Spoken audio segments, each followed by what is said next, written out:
नमस्कार, मेरे YouTube channel पर आपका स्वागत है। आज मैं आप लोगों को पुरुषोत्तम मास महात्म्य का 28वां अध्याय सुनाने जा रही हूँ। श्री गणेशाय नमः। श्री नारायण कहने लगे कि हे नारद, इसके पश्चात वह अत्यंत दुखों को भोग कर बंदर योनि को प्राप्त हुआ। पापों का नाश करने वाला एक सरोवर था जो देवताओं को भी दुर्लभ मृग तीर्थ नाम से विख्यात था। इसी तीर्थ में वह ब्राह्मण फलों की चोरी के पाप से बंदर की योनि को प्राप्त हुआ। नारद जी कहने लगे, हे प्रभु, करोड़ों पापों से युक्त वह बंदर उस तीर्थ में कैसे बसता रहा? श्री नारायण बोले, चित्रकुंडल नाम वाला कोई वैश्य था।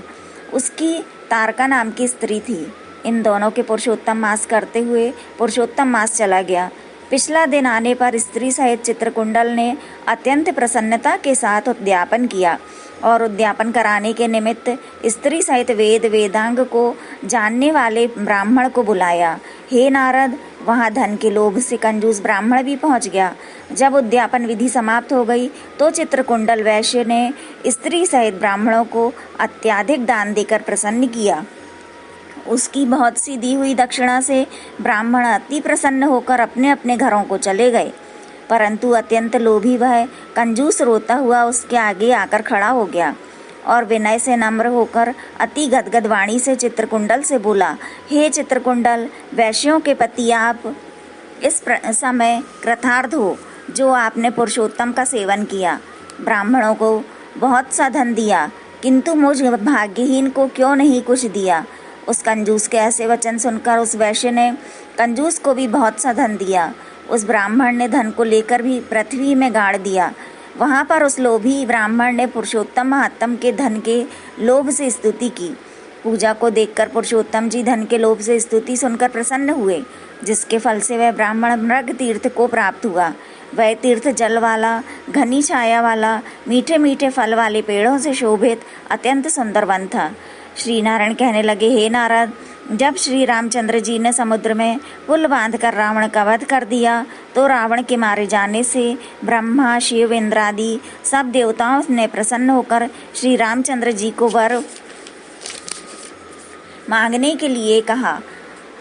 उस समय रामचंद्र जी ने कहा, हे देवताओं, यहाँ पर जो शूरवीर वानर राक्षसों के हाथों मारे गए हैं उनको शीघ्र जीवित कर दो। इतना सुनते ही देवताओं ने अमृत की वर्षा करके सब वानरों को जीवित कर दिया। जीवित होकर सारे वानर जय जयकार कर उठे। फिर भी रामचंद्र जी विमान में बैठकर चारों ओर खड़े हुए वानरों को कहने लगे, जहाँ जहाँ पर मेरे ये बहुत काल तक जीने वाले वानर बसेंगे, वहाँ वहाँ पुष्प फल वाले वृक्ष हो जाएंगे, नदी मीठी जल वाली हो जाएगी, शीतल सुंदर सरोवर होंगे। मेरी आज्ञा से तुम सब जाओ, तुमको कोई नहीं रोकेगा। हे नारद, फिर वह लोभी वानर पर्वत जैसा बढ़कर बहुत सी भूख और प्यास से युक्त होकर लोभी हो वन में विचरने लगा। जन्म से ही उसके मुख में पित्त की पीड़ा थी। उस पीड़ा से रात दिन उसके मुख से रुधिर बहता था और वह अत्यंत पीड़ा युक्त होकर कुछ भी नहीं खा सकता था। वह वानर चपलतावश श्रेष्ठ फलों को तोड़ता और मुख के निकट ले जाकर बहुत से फलों को फेंक देता। इस प्रकार नित्य प्रति निराहार रहते हुए देवयोग से पुरुषोत्तम मास आ गया। उस मास में भी वह उसी तरह शीत, वायु आदि से पीड़ित रहा। कोई समय कृष्ण पक्ष में गहन वन में विचरता हुआ वह प्यासा अमृत जैसे कुंड को जल पीने को समर्थ नहीं हुआ, परंतु भूख से व्याकुल होकर भी चपलतावश वृक्ष के ऊपर चढ़ गया। एक वृक्ष से दूसरे वृक्ष पर जाता हुआ कुंड में गिर गया और 5 दिन बाद मृत्यु को प्राप्त हो गया। तभी एक विमान वहां पर आया और नाचती हुई अप्सराओं और सुंदर गाते हुए गंधर्व किन्नरों से सुशोभित था। इस प्रकार सुंदर शरीर को धारण कर वह महाभाग वानर अपने शरीर को देखकर अत्यंत आश्चर्य को प्राप्त हुआ और कहने लगा कि मुझ महापापी को यह विमान का सुख तो अत्यंत पुण्य वालों के लिए नियुक्त है, कैसे मिला?